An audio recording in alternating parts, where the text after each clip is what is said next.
नाव आहे सेंद्रिय शेती.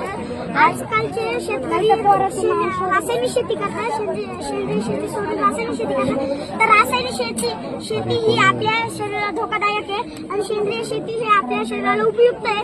तर तुम्ही कधी बाजारात गेला असेल, भाजीपाला आणला असेल, तर धुतला मग बनवला, तर तुम्ही आजारी पडले असाल तर त्याचं कारण असं आहे का त्या भाजीपाल्यामध्ये रासायनिक खत वापरले जातात, रासायनिक केमिकल वापरले जातात, म्हणून तुम्ही आजारी पडता.